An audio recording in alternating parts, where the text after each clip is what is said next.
मला वाटते त्वा तुझ्या दासबोधासी त्वा बोध व्हावे. अपत्या परी पाजवी प्रेम रसा. महाराज या सद्गुरु रामदासा. जय जय रघुवीर समर्थ. शुका सारिखे पूर्ण वैराग्य ज्यांचे. वसिष्ठा परी ज्ञान योगेश्वरांचे. कवी वाल्मिका सारिखा मान्य ऐसा. नमस्कार माझा सद्गुरु रामदासा. जय जय रघुवीर समर्थ.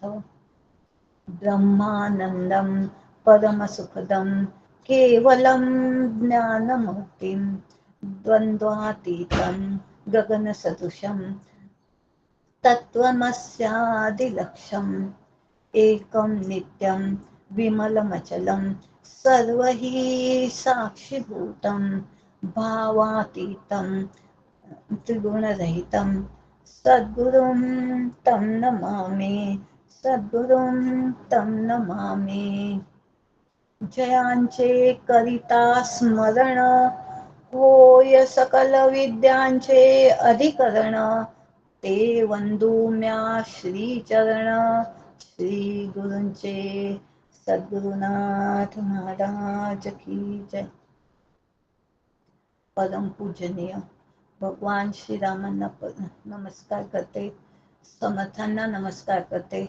माझे श्रीगुरु परम पूजनीय डॉक्टर सुनील दादांना नमस्कार करते. गुरु माऊली शैलाताईंना नमस्कार करते. ह्या ग्रुपला चालवणारे श्रेष्ठ असे राजू भाऊ आणि साधक हो, ज्येष्ठ आणि श्रेष्ठ श्रोता वगैरे आपल्याला सगळ्यांना नमस्कार करते. आणि आजचे चिंतन आपण सुरू करूया. आपण अभ्यासासाठी दशक 19वा शिकवण आणि त्यात समास पहिला लेखन क्रिया निरूपण हे बघत आहोत. याचा अभ्यास करत आहोत. आणि आपण 2 दिवसापासून शिकवण पाहिली की माझ्या श्री गुरूंची काय शिकवण आहे. आणि ती शिकवण पहिल्या दिवशी आपण पाहिली की आपण 1760 अशा ज्या विद्या शिकलो आणि ती जी शिकण्याची वखवक आहे ती मला कशामुळे आता थांबेल की जे मी आता माझ्याजवळ मिळवलं आहे, जे मी शिकले आहे, आता पुरे, आता समाधानाला प्राप्त झाले. आणि काल आपण बघितलं की माझे श्रीगुरु कसे आहेत, कार्य कारणातीत. कार्य कारणातीत असल्यामुळे काय झालं त्याचा परिणाम. कार्य कारणातीत झालं म्हणजे कारण शिल्लक राहिलं नाही. कारण शिल्लक राहिलं नाही म्हणून कार्य करणंही शिल्लक राहिलं नाही. आणि कार्य शिल्लक राहिलं नाही म्हणून कार्य करण्याचा आग्रहही शिल्लक राहिला नाही. जो आपण पाहिला होता, माझा आग्रह माझा आहे का, मला असंच हवं, मला तसंच हवं, तिने तसं केलेलं पाहिजे होतं, ह्याने असं करायला पाहिजे होतं, हे जे आपण काल पाहिलं, हा हे का आता थांबला आहे. हे का शिल्लक राहिला नाही.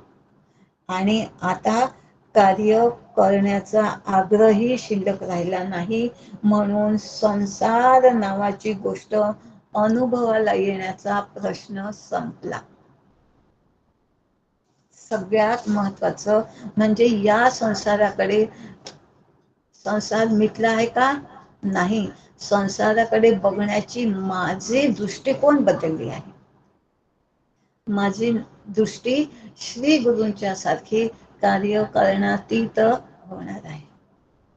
आता बघा, आपण समर्थांनी सांगितल्याप्रमाणे लेखन क्रिया निरूपणाकडे वळत आहोत. शिकवण दिली श्री गुरूंनी, पण खरंच बघा ही शिकवण मला आठवली का, किती आठवते, आणि आठवली तर किती दिवस. म्हणून समर्थांची पहिल्याच समासामध्ये सांगितलं लेखन क्रिया. हे लिहून ठेव ऑन पेपर. आपण संसारातल्या सगळ्या ज्या महत्वाच्या गोष्टी असतात ना त्या ऑन पेपर करत असतो. गाडी खरेदी केली ऑन पेपर कागदपत्र पाहिजे. फ्लॅट खरेदी केला, घर खरेदी केलं, शेती खरेदी केली ऑन पेपर. असं कधी पाहिलं आहे का तोंडोतोंडी हे घ्या आम्ही ही शेती तुम्हाला देऊन दिली एवढे एवढे पैसे नाही, ऑन पेपर पाहिजे. लिहून द्या, माझ्या नावाने करून द्या. हो जास्त दूरचे कशाला, आपण आपल्या भावंडाचे हिस्से वाटणे होते तेव्हा हे माझ्या नावाने, हे तुझ्या नावाने, हे त्याच्या नावाने, हे त्याच्या नावाने लिहून द्या. म्हणजे संसारात सुद्धा लिहिण्याला किती महत्व आहे. मग हे तर किती पटीने महत्वाचं आहे. हा श्रीगुरूंचा बोध आहे, कोणी साधारण असा नाही. हा श्रीगुरूंचा बोध लिहिणं किती महत्वाचं आहे. आणि तो मला लिहायचा आहे आणि कुठं अंतःकरणामध्ये कोरून ठेवायचं आहे. हे यासाठी समर्थांनी लेखनाचं महत्व अध्यात्मामध्ये सुद्धा किती आहे. साधं दूरच जाऊ द्या हो, काही सामानाची लिस्ट आपण बनवतो की नाही. किराण्याच्या वस्तू आणायला जायच्या आहेत, भाजीपाला सोबत सोबत आणायचा आहे, तर 10-15 वस्तू आपल्याला नाही आठवत. 4-5 आणतो, 4-5 विसरून जातो, एक भाजी आणतो, 2 विसरून जातो आणि मग काय होते अजून जा दुसऱ्यांदा. त्याच्यापेक्षा आपण कसं म्हणतो मला लिस्ट बनवून द्या म्हणजे मी परफेक्ट सगळं घेऊन येतो. लिस्ट म्हणजे काय, लिहून द्या. लिहिण्याचं महत्व समर्थांनी याच्यामध्ये लेखनाचं महत्व किती आहे हे आपल्याला पटवून देण्यासाठी लेखन क्रिया निरूपण, या लेखनाचं महत्व आपल्या अंतःकरणामध्ये रुजलं पाहिजे. आपल्याला ते पटलं पाहिजे की हे लिहून ठेवणं गरजेचं आहे. तसंच हे समर्थांचे बोध, मला श्री गुरूंचे बोध जे आता आपण समाप्तीकडे जात आहोत. आपण 19व्या दशकात आलो म्हणजे संपवण्याकडे जात आहोत. तर एवढ्या 18 दशकाचा जे बोध आहेत समर्थांनी दिलेले, आपण तर 2 दिवसात ते पाहिलं. शॉर्ट मध्ये सांगितली शिकवण. जर या 18ही दशकातली शिकवण बघत बसलो तर आपला वेळ पुष्कळ जाईल आणि ते अभ्यास आपण केलेले आहेत आणि छान केलेला आहे. त्यामुळे थोडी धावती भेट म्हणून आपण शिकवण पाहिली आणि ती मला किती मी माझ्या अंतःकरणात कोरून ठेवलेली आहे हे मला चेक केलं पाहिजे की नाही, मला किती आठवते. आणि आपण जेव्हा आपण असं टिक करायला जातो, अरे हे तर मी विसरले, अरे हे तर मी विसरले, असं माझं होऊ नये म्हणून समर्थांनी शेवटी 19व्या दशकामध्ये सगळ्यात पहिला समाज दिला लेखन क्रिया. आणि लिहून ठेवा. हे लिहिण्याचा महत्व किती आहे. आता समर्थ म्हणतात एवढं ज्ञान तुला दिलं, तू किती टिपलं, किती तुझ्या अंतःकरणामध्ये ठासलं आहे, मुरलं आहे. आणि म्हणून आता ते आपल्याला या आपल्या महत्वाच्या कामासाठी अजून प्रेरणा देत आहे लिहून ठेवण्याची. कसं लिहायचं म्हणतात की ब्राह्मणे बाळबोध अक्षर घडसून करावे सुंदर, जे देखताची चतुर समाधान पावते. असं लिहायचं आहे, ब्राह्मणे बाळबोध अक्षर. ब्राह्मण म्हणजे कोण हो, जो जातीने ब्राह्मण आहे अशी अपेक्षा आहे का इथं. असे एवढे संकुचित विचारांचे देहबुद्धीच्या या कोणत्या याच्यात ब्राह्मण आहे की क्षत्रिय आहे की वैश्य आहे की क्षुद्र आहे हे मानणारे समर्थ नाही आहेत. एवढ्या संकुचित देह, कारण आपण ब्राह्मण कुळात जन्माला यावं की वैश्याच्या यावं की क्षुद्राच्या यावं, हे आपल्याला चॉईस नाही आहे. ते ईश्वराचं नियोजन आहे. त्याने आपल्याला ज्या कुळात टाकलं आहे त्या कुळात आपण जन्म घेऊन घेतला आहे. आपल्याला चॉईस नाही की मला ब्राह्मणाचंच कुळ द्या, माझे आई वडील असेच असले पाहिजे, माझे मुलं बाळ असेच असले पाहिजे, माझा नवरा किंवा माझी बायको अशीच असली पाहिजे, अशी कुठलीही चॉईस आपल्याला नाही आहे. हे सगळं ईश्वराचं नियोजन आहे आणि त्यानुसार आपल्याला हे सगळं मिळालेलं आहे. त्यामुळे देहज्ञ ब्राह्मण आहे, इथं अशी अपेक्षा नाही आहे. ब्रह्मणी रमती इति ब्राह्मणः. जसं आपण काल पाहिलं की माझे श्री गुरु कसे आहेत, कारण कार्य कारणातीत, म्हणजे ब्रह्मामध्ये रमणारे, ब्रह्मतत्व जाणणारे, या संसाराच्या सगळ्या कटकटीतून हा संसार त्याने सतत्वाने बघितला नाही. संसार आहे पण मिथ्य आहे, हा भाव ज्याचा दृढ झालेला आहे ते ब्राह्मण. ज्यांनी ब्रह्म जाणलं आणि ब्रह्मामध्ये रमत आहे, मी तो आहे आत्मा, तत्वमसी, आणि हे ज्यांनी स्वतःला जाणून घेतलं आहे, हे ज्ञान झालं आहे. पहावे आपणासी आपण, हे ज्यांनी पाहून घेतलं आहे मी कोण आहे, हे ज्यांनी समजून घेतलं आहे, पाहून घेतलेलं आहे आणि त्याच्यावर ते दृढ झालेले आहे,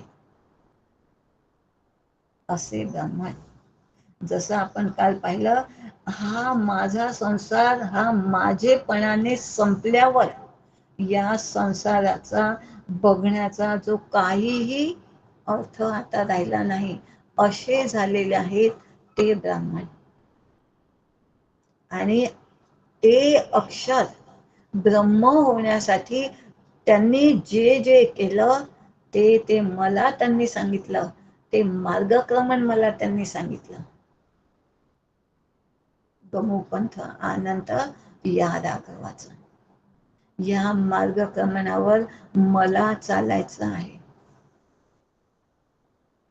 आणि हे बाळबोध, हे बोध, मी बाळ आहे त्यांच्या समोर, म्हणजे लहानसा बाळका नाही, बालबुद्धीचा.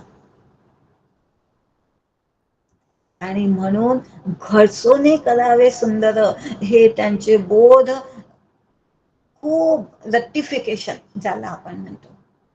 अभ्यास, अभ्यास करणं म्हणजे काय, पुन्हा पुन्हा पुन्हा पुन्हा तेच ते तेच ते, तत्श्रवणम तत्कथनम,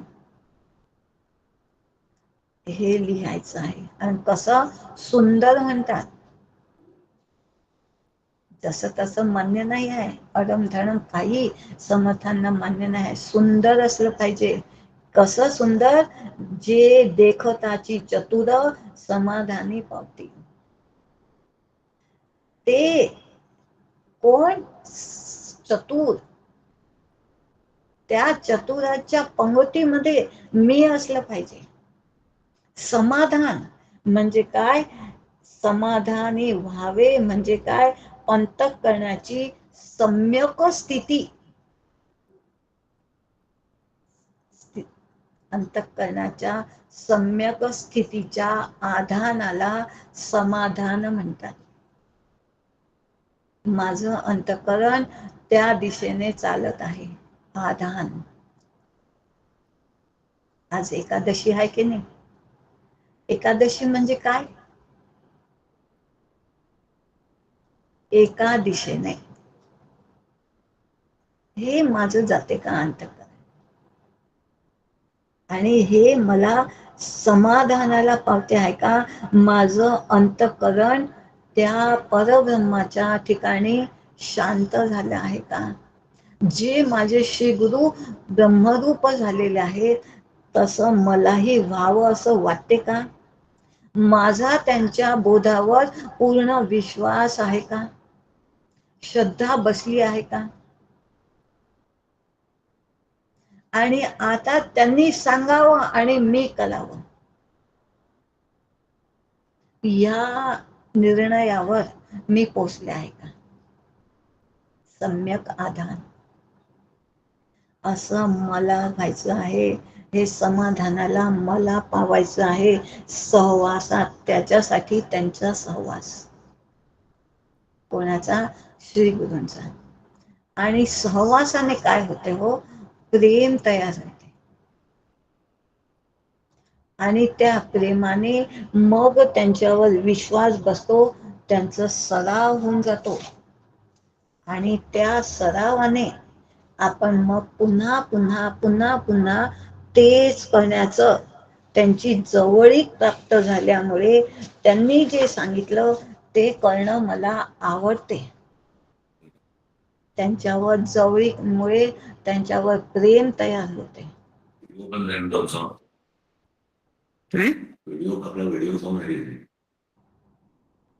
प्रेमाचे संबंध तयार होतात.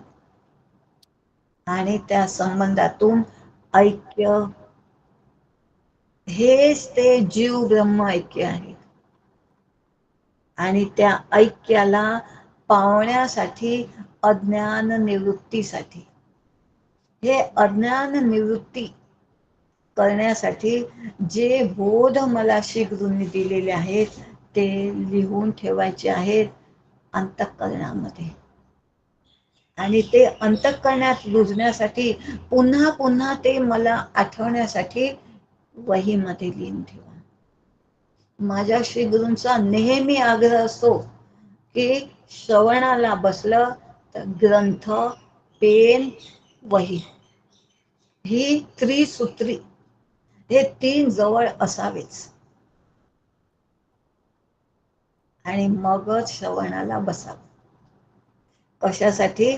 आज आपल्याला समजते की हा आग्रह माझ्या श्री गुरूंनी का धरला, ह्याच्यासाठी. हे म्हणून मला करावंसं वाटते आहे, म्हणून त्यांनी मला हे शिकवण दिली. या अभ्यासाने आज जेव्हा दाजूभाऊंनी हा बारीक अभ्यास करायची संधी दिली तेव्हा कळलं की माझे श्री गुरु माझ्यावर किती लक्ष ठेवतात आणि या आग्रहाने ते मला हे करायला लावून राहिले आहेत. म्हणजे श्री गुरु किती लक्ष ठेवत असतात आपले. आणि हेच तर आहे श्री गुरूंचं. हेच श्री गुरूंचं खरं देणं आहे की जिथं जिथं मी भटकते, जिथं जिथं माझं चुकते, तिथं तिथं ते आग्रह धरतात, हे तुला करणंच आहे. आणि म्हणून श्री गुरूंनी सांगितल्याप्रमाणे मार्गक्रम आहे. आणि ते मला समाधानाला प्राप्त करून देण्यासाठी आहे. आता ह्या अभ्यासातून जाणीव होत आहे की माझे श्री गुरु किती कृपाळू, किती दयाळू आहेत. वाटोळे सरळे मोकळे, ओतले मसीचे काळे, कुळकुळीत वली चालिल्या ढाळे, मुक्त माळा जैसे. ते सुंदर लिहायचं शिकवलं आहे बघा समर्थांनी. म्हणतात वाटोळे सरळ आणि मोकळे. सरळ लिहायचं आणि मोकळं लिहायचं. नाहीतर जर आपण एकात एक गुंतून लिहिलं ना तर कसं ते आपल्यालाच आपलं समजत नाही. एक उदाहरण देते. लिहायचं काय आहे? रामाच्या दुकानात उत्तम चिवडा मिळतो. पण हे सरळ आणि स्वच्छतेने लिहिलं नाही तर काय झालं? रामाचं दूध तानात ऊ तम चिवडा. समजलं का काय लिहायचं होतं आणि काय अर्थ काढला? रामाच्या दुकानात उत्तम चिवडा मिळतो हे सांगायचं होतं. आणि एकात एक लिहिलं रामाचं दूध कानात ऊ तम चिवडा. असे घोटाळे माझे होऊ नये. सरळ म्हणतात आहे सरळे आणि मोकळे. तसं लिहिण्यामध्ये जो असा लक्ष ठेवत असेल तो वागण्यामध्ये सुद्धा लक्ष ठेवेल. आज एकादशी आहे. एका मार्गाने कर्मेंद्रिय, 5 कर्मेंद्रिय 5 ज्ञानेंद्रिय आणि 11वं मन. हे माझं एका दिशेने जाते का, सरळ जाते का, की लोभामध्ये, क्रोधामध्ये, मोहामध्ये कुठंतरी गुरफटते, कुठंतरी थांबते. सरळ कुठं चालायचं आहे, गमो पंथ अनंत या राघवाचा. आणि त्याच्यासाठी समर्थांनी म्हटलं, मना सज्जना भक्ती पंथेची जावे. ची म्हटलं आहे, याच पंथावर तुला जायचं आहे, इतर कोणताही चालणार नाही. आणि त्याच्यासाठी तुला काय सोडावं लागेल, लगेच सांगून दिलं, जनी निंदते सर्व सोडून द्यावे, जनी वंदते सर्व भावे करावे. सरळ चालशील या मार्गावर. हे फक्त असं पेनाने वहीत लिहिण्याच्या एवढं मर्यादित नाहीये. हे लेखन हे माझ्या हृदयात टिपण्यासाठी दिलेलं आहे. नुसतं वही पुरतं या समासाला घेऊ नका. फार महत्वाचा आणि फार टिकून ठेवण्याचं सरळ म्हटलं आहे. आणि ते सरळ चालण्यासाठी मला त्यांचा सहवास, शास्त्र आणि जीवनामध्ये ते उतरविण्यासाठी जे बोध मला माझ्या श्री गुरूंनी दिले आहेत, ते जीवनामध्ये उतरवण्यासाठी जी प्रक्रिया करावी लागते, त्या प्रक्रियेतला एक भाग म्हणजे हे लिहिणं आहे. आणि ती प्रक्रिया मला आली पाहिजे. श्री गुरूंची म्हणजेच समर्थांची ही एक अपेक्षा आहे. कोणाकडून? माझ्याकडून. आणि म्हणून त्यांनी म्हटलं आहे, सरळ आणि नेटके, मोकळे. सरळ आणि मोकळे लिहायचं आहे. सरळ श्रुती स्मृतीचे अर्थ आपण होऊन मूर्त, अनुष्ठाने जगा देत वडील जे. असे वडीलधारे माझे श्री गुरु आहेत. आणि ते मला या मार्गावर आनंद, समाधान, तृप्ती जीवनात उतरवण्याची प्रक्रिया शिकवत आहेत. आणि त्या प्रक्रियेमधला अभ्यास करण्यासाठी लिहिणं किती गरजेचं आहे, ही जाणीव मला करून देत आहे. या जाणीवेला मला उतरवायचं आहे. ही जाणीव मला होते का, शास्त्रामध्ये म्हणजेच ज्यामध्ये स्वरूपाबद्दलचे, आत्म्याबद्दलचे सविस्तर असं समजावून सांगितलं आहे, त्याला आपण प्रकरण ग्रंथ म्हणतो. असे हे स्वरूपापर्यंत, ध्येयापर्यंत कसं पोहोचवायचं, आणि जे असे साधन त्याच्यासाठी सांगितले आहेत, ज्याच्यामध्ये ते लिहून ठेवलेले आहेत, ते म्हणजे प्रक्रिया ग्रंथ.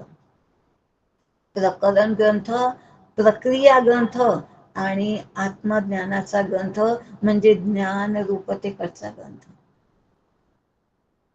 पहिला कोणता सांगितला? हे ग्रंथ सगळ्या संतांनी, श्री गुरूंनी वगैरे मोठ्या मोठ्यांनी लिहून ठेवले, म्हणून आपल्यापर्यंत पोहोचले ना हो. समर्थांनी कृपा केली, दासबोध लिहिला, आत्माराम लिहिला, मनोबोध लिहिला, म्हणून आपल्याला हे कळलं. जर त्यांनी लिहिलं नसतं तर आपण कसं, आपण या मार्गावर कसं चाललं असतं,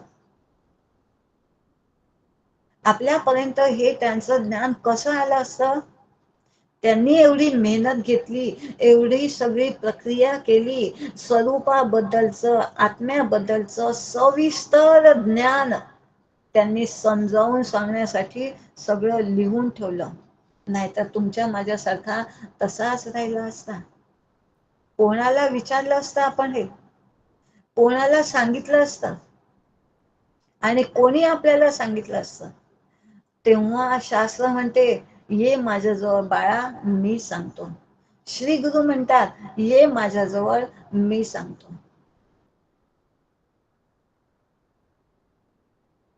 आणि त्यांनी आपल्याला जवळ बसवलं आणि हे पूर्ण प्रकरण ग्रंथ आपल्याला ह्या मार्गक्रमणासाठी पुढे येऊन उभा राहिला.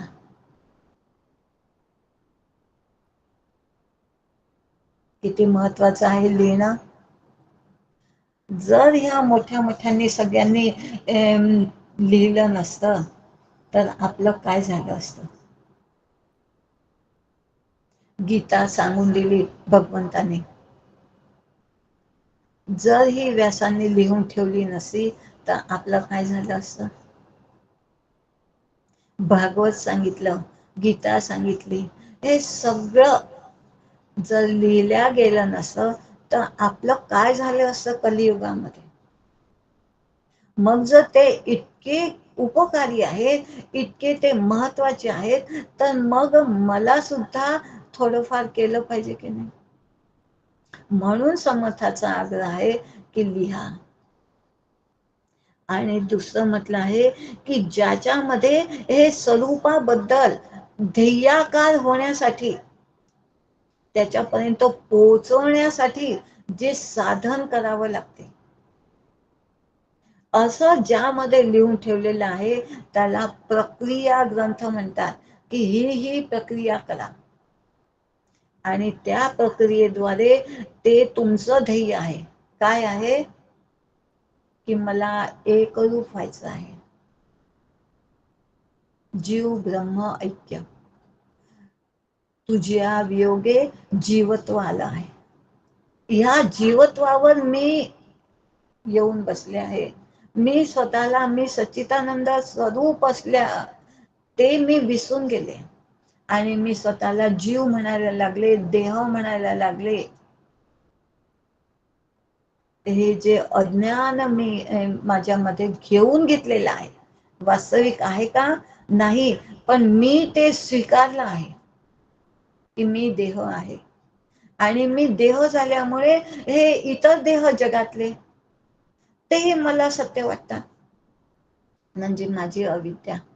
म्हणजेच काय, जसं आपण पाहिलं, जग सत्यत्व भ्रांतीमध्ये मी फसले. आणि शास्त्र म्हणतात, श्री गुरु म्हणतात, हे काहीही झालेलं नाही. स्वप्न जेवढं मिथ्या आहे तेवढीच जागृती मिथ्या आहे. ही जागृती म्हणजे ईश्वराचं मोठं स्वप्न आहे. पण हे आपल्याला एवढ्या लवकर पचनी पडेल का, की हे सगळं दिसत आहे ना हो, जग चालते फिरते हे सगळं दिसत आहे, त्याला कसं मिथ्या म्हणून देऊ. म्हणून समर्थांसारखे दयाळू कृपाळू संत श्री गुरु त्यांनी हे सगळं तुम्हाला आम्हाला समजण्यासाठी लिहून ठेवलं. मग त्यांनी म्हटलं की ठीक आहे बाळा, तुला हे पचने नाही पडत आहे ना, तू म्हणतो आहे ना, ठीक आहे, चल हे जग झालं. मग हे कळणारं कोणीतरी असलं पाहिजे की नाही. मग त्यांनी विचार दिला की हे त्या परब्रह्माला स्फुरण झालं आणि मूळ माया तयार झाली. मग मूळ मायाने गुणमाया प्रसवली, गुणमायाने जडमाया प्रसवली आणि त्या जड मायाच्या ह्या अष्टधा प्रकृतीने हे सगळं जग तयार झालं. मग हळूच म्हटलं, अरे ही मूळ माया आहे ना, ही तयार काही झाली नाही, ही मिथ्या आहे. मग तिने केलेलं सगळं मिथ्या. मग तुमच्या आमच्या सारख्यांना एवढं लंबा सगळं समजावून सांगितल्यावर मग आता तो घोट गळी उतरला, आता पचनी पडला. जसं आई बाळाला मऊ भात करून खाऊ घालते, तसं संत श्री गुरु आपल्याला हे जड असलेलं अध्यात्म मऊ करून सोपं करून आपल्या गळी उतरवतात. आणि हेच ते त्यांचं मोठेपण आहे. आणि तेच ते आपल्याला आपणासारखे कधी तत्काळ ते आपल्यासारखं आपल्याला तुम्हाला आम्हाला मोठं करू पाहतात आहे, दयाळू कृपाळू असं करू पाहतात आहे. म्हणून ते म्हणतात, बाळा तू पण थोडंसं लिही.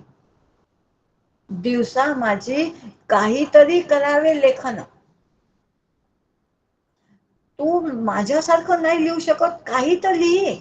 जे तुला येईल, जेवढं तुला येईल ते लिही. आणि आपणासी आपण पाहावे, पाहावे आपणासी आपण, हे जे ज्ञान आहे, जे आत्मज्ञान आहे, असा ज्ञान रूप सच्चित आनंद स्वरूप आत्मा तू आहेस, म्हणजे मी. जो श्री गुरूंनी उपदेश दिला आहे, तत्वमसी ऐक शिष्या येथील वर्म स्वये तुची आहे ब्रह्म. ही जी त्यांची शिकवण आहे की मी सच्चिदानंद स्वरूप कसा, हे त्यांनी लिहून ठेवलं. हे तुम्हाला आम्हाला समजावून सांगितलं आणि तुम्हाला आम्हाला ते पचनी पडलं. आणि आता मला हे काय समजलं, तर म्हणतात लिहून दाखव बरं. असे तुम्हाला आम्हाला ते या तत्वाशी, तत्वाचा हा गुंता आहे ना, त्याच्याशी झगडावं लागते, त्याच्याशी लढावं लागते, तेव्हा हे तत्व आपलं होते. हे तत्व आपल्याला तेव्हा आपल्याला समजते, आपलं म्हणून ते ग्रहण करता येते. त्याच्यासाठी झगडा कसा करायचा, शम आणि दम, त्याला पण पाहिलं. आणि ते शाश्वत समाधान, ते शाश्वत कल्याण, शम करोति इति शंकरः. ते कोण आहेत, ते शंकर माझे श्री गुरु आहेत. शंकरम शंकराचार्यम केशवम बादरायणम अस्मदाचार्य पर्यंतम वंदे गुरु परंपरा. ही गुरु परंपरा माझ्या शंकरापासून शंकराचार्यांपर्यंत गेली. ती गंगा वाहत वाहत माझ्या श्री गुरु पर्यंत आली. म्हणजे ही गंगा म्हणजे काय आहे, ही भक्ती आहे आणि ज्ञान वैराग्ययुक्त भक्ती आहे.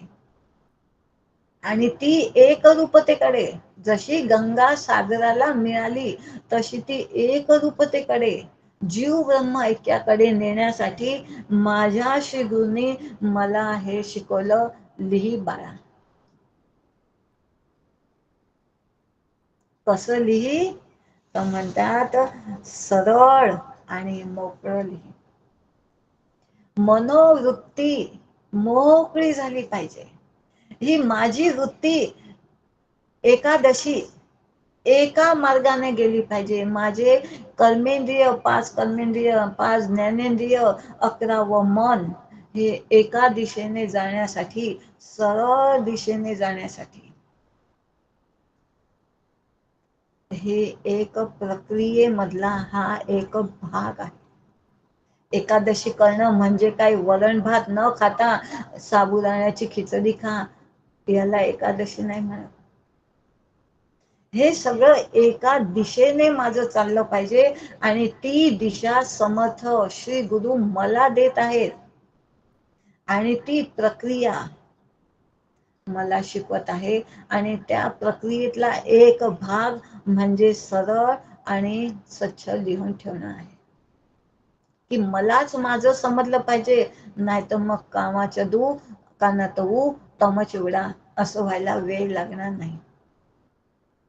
हे व्हायला नको. मी त्या समाधानाला प्राप्त झाले पाहिजे, म्हणून मी त्या सच्चिदानंद स्वरूपाचा अनुभव मी घेतला पाहिजे. कारण मला तर आई होण्याचा अनुभव आहे. मी सच्चित सत कसा आहे, चित कसा आहे, आनंद स्वरूप कसा आहे, हा अनुभव नाही आला मला. त्याच्यासाठी काय प्रक्रिया करावी लागेल. आई होणं काय सोपं आहे का हो. त्याच्यासाठी प्रक्रिया झाल्या आहेत, तेव्हा आई होण्याचं सौभाग्य प्राप्त झालं. मग मला सच्चिदानंद स्वरूप माझ्याच स्वरूपाला प्राप्त होण्यासाठी काहीतरी प्रक्रिया श्री गुरूंना वाटले, समर्थांना वाटली, म्हणून त्यांनी या प्रक्रियेमधलं एक सांगितलं, असं तुला लिहावं लागेल. एवढं हे लेखन महत्वाचं आहे. आणि त्याच्यासाठी ज्ञान म्हणजेच त्या ज्ञानरूप तत्वामुळे, ह्याच्या अभ्यासामुळे मग मला समजेल हे जागृती, स्वप्न, सुषुप्ती हे सगळं मिथ्या आहे. ही मांडुक्याची उंची आहे. पण पहिले मला ह्या प्रकरण ग्रंथातून, या प्रक्रिया ग्रंथातून जावं लागेल, तेव्हा त्या मांडुक्याच्या ज्ञानापर्यंत मी पोहोचू शकेल. आणि त्याच्यासाठी हे सगळं मला लिहिणं फार आवश्यक आहे, गरजेचं आहे.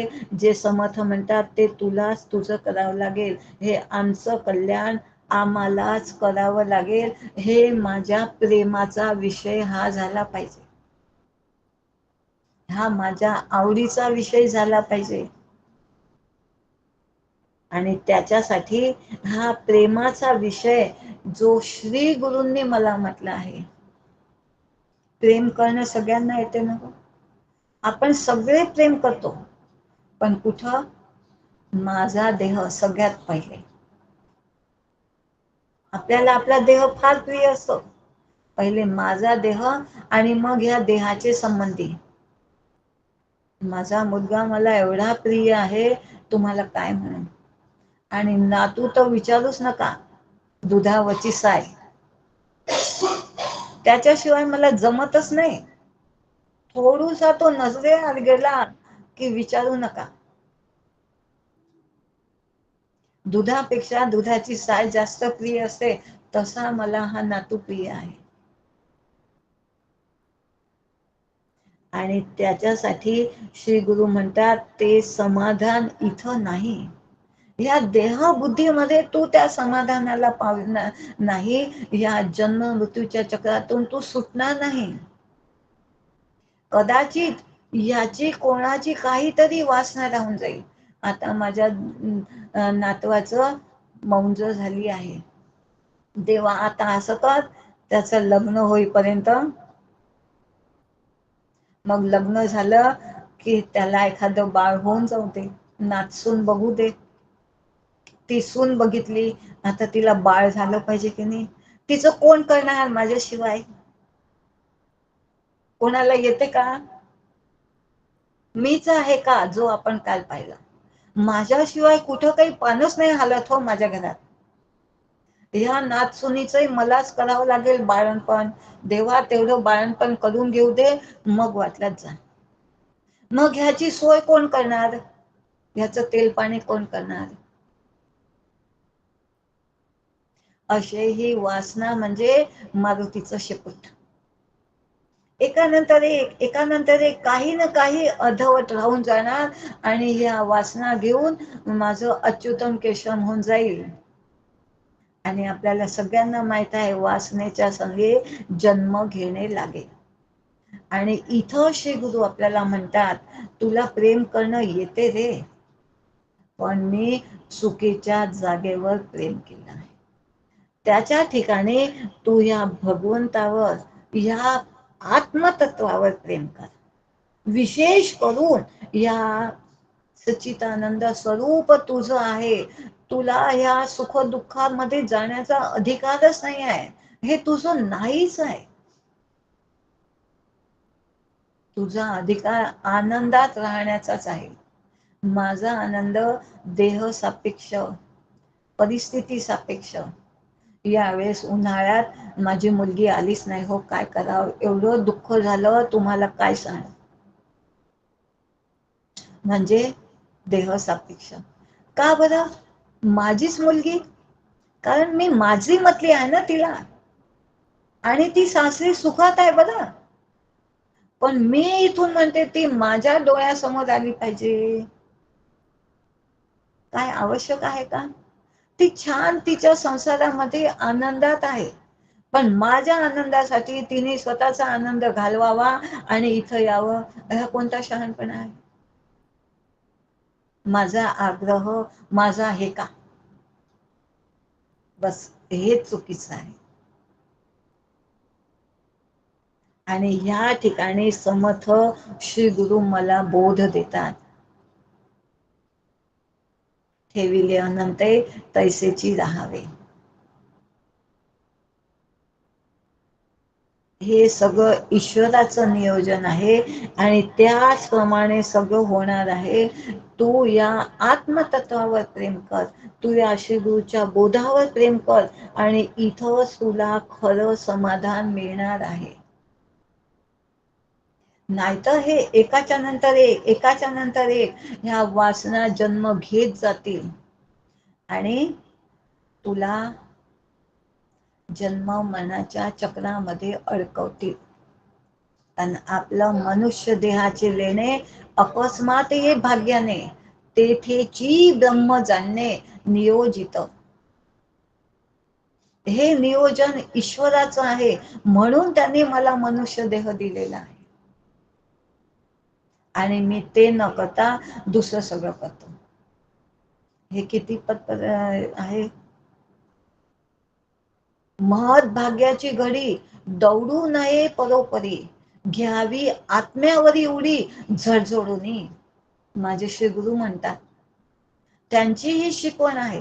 झडझडून आता घाई करावी तातडी परमार्थाची. इथं घाई कर. आपण घाई कुठं करतो? माझ्या मुलाला ऍडमिशन झाली पाहिजे, लवकर झाली पाहिजे, लवकर नोकरी मिळाली पाहिजे, लवकर सून आली पाहिजे, लवकर बाळ झालं पाहिजे. इथं घाई.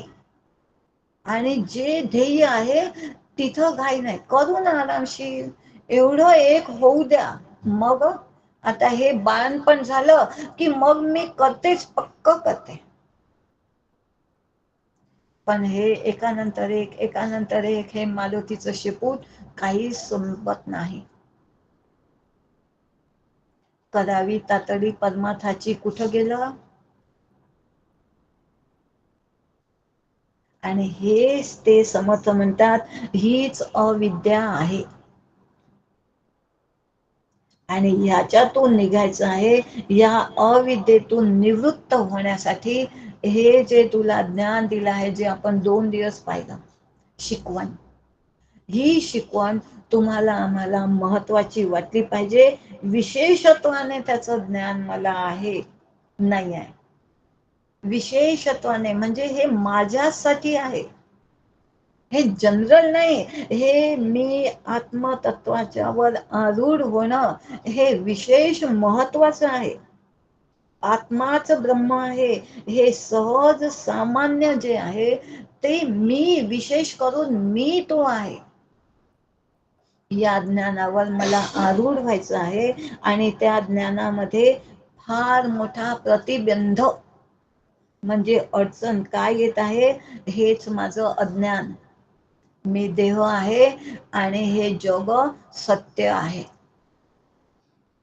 वास्तविक मूळ कोण आहे? मी सच्चिदानंद स्वरूप आत्मा आहे. आणि मी काय म्हटलं? मी देह आहे, मी आई आहे, मी काकू आहे, मी मामी आहे, मी गोरा आहे, मी काळा आहे, मी डॉक्टर आहे, मी इंजिनियर आहे, मी हुशार आहे, मी ढ आहे. हे कशाचं सगळं झालं? देह सत्यत्व भ्रांती आणि जग सत्यत्व भ्रांती. आणि हेच ते अज्ञान आहे, हेच ती अविद्या आहे, जी मला ह्या आत्मतत्वाच्या ज्ञानामध्ये प्रतिबंध तयार करत आहे. आणि हा प्रतिबंध निघण्यासाठी मला हे सगळं लिहून ठेवणं, श्री गुरूंचं ज्ञान जे दिलेलं आहे, त्यांनी जो बोध, बाळबोध आपण पहिल्याच मध्ये पाहिलं की बाळबोध म्हणजे माझा जो हा बालबुद्धीचा जो विचार आहे, देह सत्यत्व भ्रांतीमध्ये फसणं म्हणजे अगदी बालबुद्धी आहे ती. देह सत्य म्हटलं म्हणजे अगदी लहान मुलासारखी सत्यता. ते काल जसं आपण बघितलं, माझी नात आहे हो 2-2.5 वर्षाची, ती बाहुल्यांना सत्यता देते. माझी बाळ, माझं बाळ, तिला जीव घालते, तिला आंघोळ करते, तिला सगळं करते. तशी ही लहानशी नात, तिला आम्ही बाळबुद्धीचं म्हणतो, कारण ती बाहुलीला आपलं म्हणते बाळ. पण मी सुद्धा या देहाला सत्य म्हणते, म्हणजे माझी बालबुद्धीच आहे. सेम त्या, फक्त मी देहाने मोठे झाली आहे, ती माझी नात देहाने लहान आहे. किती लहान आहे? 2 किंवा 3 वर्षाची आहे. आणि तिची माझी बरोबरी जर श्री गुरु करतात, संत करतात, या बालबुद्धीतून मला निघायचं असेल तर जो प्रतिबंध सगळ्यात मोठा आला आहे तो हे अज्ञान, ही अविद्या.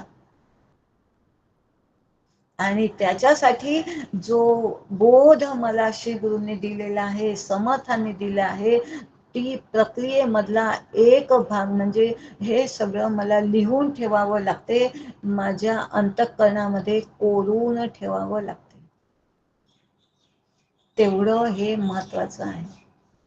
हे मला जर जमलं तर मला त्या ज्ञान स्वरूप सच्चिदानंद स्वरूप आत्मा मला दिसेल, कळेल. आत्मा दिसतो का? तो निर्गुण आहे, तो निराकार आहे, तो निरवयव आहे, तो दिसणार नाही. त्याची जाणीव मला होईल. जसं भिंतीच्या पलीकडे काय आहे मला नाहीच माहित, अज्ञान आहे माझ्यात त्याबद्दल. कारण मी आतमध्ये आहे, घरामध्ये आहे, आणि बाहेर काय उभं आहे. पण माझ्या मुलाने छान सुंदर मोठी महागडी गाडी आणली आहे आणि ती भिंतीच्या पलीकडे उभी आहे. इतकी सुंदर गाडी आणली हो माझ्या मुलाने, काय सांगू तुम्हाला. ती गाडी कुठे उभी आहे मला नाही माहित, कारण भिंत आडवी आहे. ह्या भिंतीच्या पलीकडे ती गाडी उभी आहे.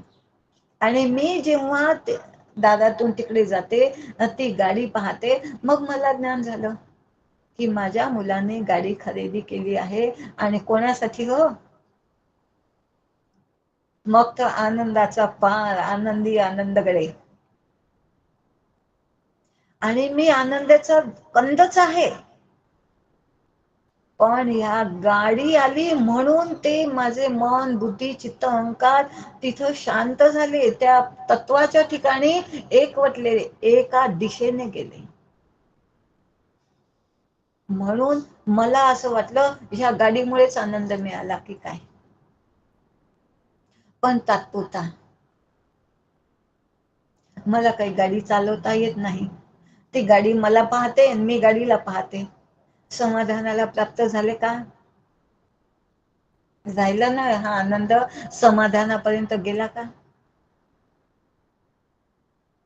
आता तो रिकामपण काढेल, मला त्या गाडीत बसवेल आणि फिरवेल, तेव्हा कुठं मला समाधान प्राप्त होईल. मग ही गाडी बघून, ही गाडी घेऊन मला पूर्ण समाधान मिळालं का? कुठं कुठं अर्धवट राहिलं की नाही. पण मीच त्या आनंदाचा कंद आहे. तो आनंद माझा या गाडीशी संबंधित असल्यामुळे मला समाधानाला प्राप्त होता आलं नाही. हे माझं अज्ञान आहे. म्हणजेच हे ज्ञानाला विरोधी आहे. अज्ञानामध्ये ज्ञान लपलं आहे की नाही? आहे की नाही? थोडस लिहिलं तर ही गोष्ट आपल्याला लक्षात येते. अरे या अज्ञानामध्येच तर ज्ञान लपलेलं आहे. मग हा प्रतिबंध म्हणजे अज्ञान जर दूर केला, ही भिंत अज्ञानाची जर दूर केली तर मला स्वच्छ सगळं दिसेल. आणि हा प्रतिबंध काही एका जन्माचा आहे का? जन्माचे हे सगळे प्रतिबंध आपण असे डार्क करून ठेवलेले आहेत. आणि ते समर्थ म्हणतात, श्री गुरु म्हणतात, हे तू मिटव. आणि हे नवीन मी जो तुला बोध दिला आहे तो तू तिथं कोरून ठेव, तो तिथं तू लिहून ठेव. आणि त्याच्यासाठी म्हणतात, कुळकुळीत वळी चालल्या ढाळे, मुक्ता माळा जैसा, ओतले मसीचे काळे. आणि ही मस म्हणजे काय आहे? काळ्या अक्षराने पांढऱ्या कागदावर लिहिलं ना तर छान ते दिसते, शोभून दिसते. ही काळी अक्षर काय आहे? ज्ञानरूपी ही माझी लेखणी आहे. माझ्या श्रीगुरूंनी मला ही लेखणी दिली आहे. ज्ञानरूपी लेखणीने, ज्ञानरूपी काजळ माझ्या डोळ्यामध्ये, ज्ञानरूपी डोळे मला ती दृष्टी श्री गुरुदेव पाहत आहेत. ज्ञानरूपी डोळे मला देव पाहत आहे आणि त्या ज्ञानरूपी डोळ्यामध्ये ज्ञानाचं काजळ त्यांनी घातलेलं आहे. आणि त्या काजळ घातल्यामुळे मला ज्ञानाचे विचार येत आहेत. माझा दृष्टिकोन बदलला आहे. देहबुद्धी ते आत्मबुद्धी करावी, हा प्रवास, ही प्रक्रिया सुरू झाली आहे. आणि नंतर ते पवित्र त्या काजळाला ती पेन, पहिले टाक होता शाईमध्ये, असं भिजवून भिजवून लिहावं लागत होतं. त्या शाईमध्ये, ज्ञानरूपी शाईमध्ये हा ज्ञानाचा टाक भिजवून तो मी माझ्या हाती माझ्या श्रीगुरूंनी दिला. पहिले मला दृष्टी दिली आणि ही ज्ञानाची लेखणी माझ्या हाती दिली. आणि तेव्हा मला हे लिहिता आलं. माऊली म्हणते, निवृत्तीनाथ माझे श्रीगुरु, त्यांनी मला हे लिहायला सांगितलं. आणि ते मी लिहून, मी जेव्हा हे लिहिलं, काय लिहिलं, स्वरूपानंदाचा माझा जो अनुभव आहे, अमृतानुभव त्याचं नाव आहे. त्यांनी ज्ञानेश्वरी लिहिली आणि मग म्हणतात, आता मला समाधी घेतली पाहिजे. तर श्री गुरु म्हणतात, नाही, थांब, तुझा हा अमृताचा अनुभव लिही. त्यांनी मला ही ज्ञानाची दृष्टी दिली, त्यांनी मला ज्ञानाची पेन दिली आणि ज्ञानरूपी शाईने हे मी लिहून घेतले. आणि स्वरूपानंदाचा हा पवित्र अनुभव लिहून त्यांनी तुमच्या आमच्या हाती दिला, की असा हा अमृतानुभव तुम्ही हा वाचा आणि तुम्ही सुद्धा तसेच व्हा. आणि तोच अनुभव माझे श्रीगुरु मला देव पाहत आहेत. तो अमृताचा अनुभव, या संसाराचं जे मंथनातून निघालेलं अमृत आपण वाचतो की नाही, समुद्र मंथनातून निघालं ते अमृत तर ह्या प्रलयाच्या वेळेस जाणार आहे. खरं अमृत काय आहे, हे ज्ञानामृत.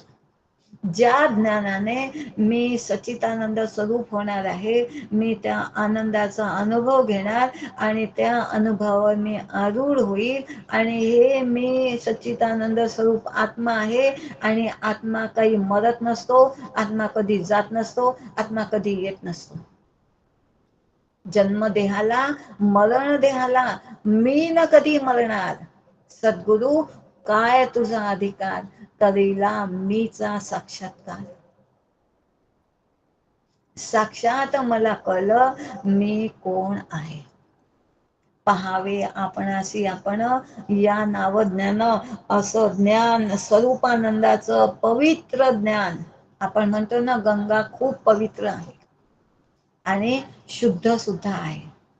बिस्लरीची बॉटल सुद्धा शुद्ध आहे, पण तिला आपण पवित्र म्हणतो का? गंगा अशी आपण छिरकतो, ते पितो सुद्धा, पण बिस्लेरीची बॉटल कधी असं आहे का की आज हा विशेष दिवस आहे, अधिक महिना आहे, श्रावण महिना आहे, तर बिस्लरीतून असं असं टाकून घ्या. गंगा जल टाकतो आपण, गंगा स्नान केलं असं म्हणतो, कारण ती पवित्रही आहे आणि ती शुद्ध सुद्धा आहे.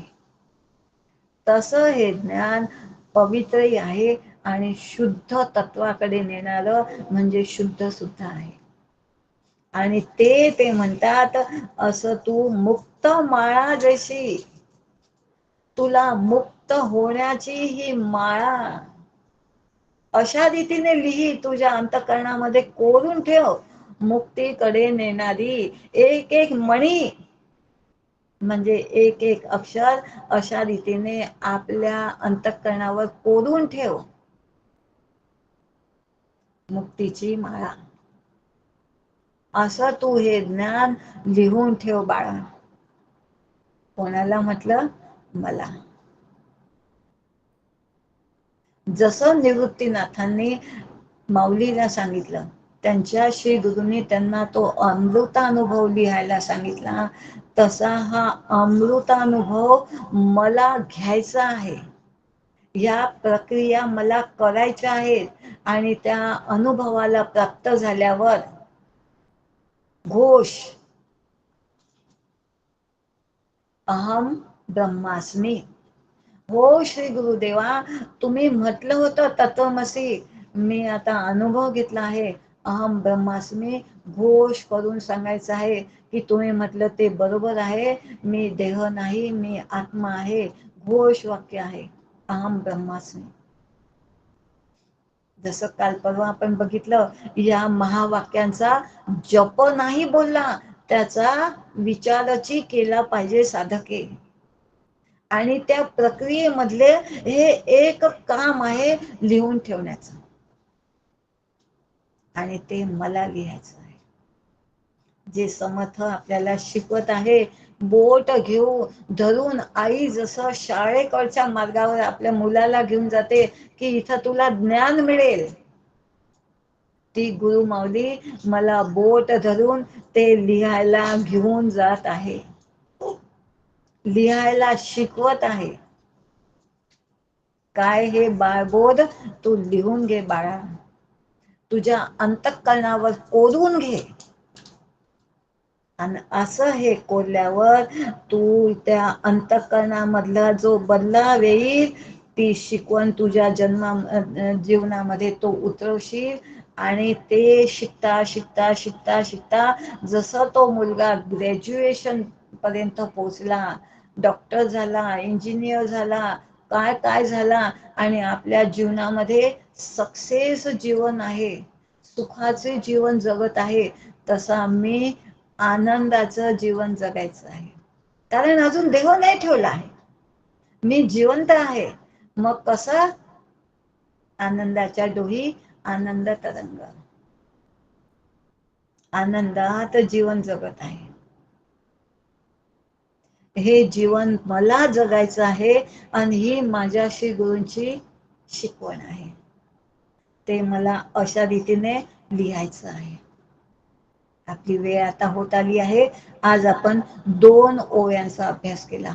पुढच्या ओव्या उद्या घेऊया. आज थांबूया. सगळ्यांना नमस्कार करते. श्रीराम जय राम जय जय राम.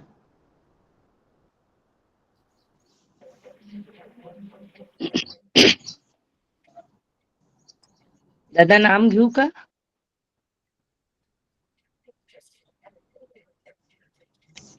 श्री राम जय राम जय जय राम. श्री राम जय राम जय जय राम. श्री राम जय राम जय जय राम. श्री राम जय राम जय जय राम. श्री राम जय राम जय जय राम. श्री राम जय राम जय जय राम. श्री राम जय राम जय जय राम. श्री राम जय राम जय जय राम. श्री राम जय राम जय जय राम. श्री राम जय राम जय जय राम. श्री राम जय राम जय जय राम. श्री राम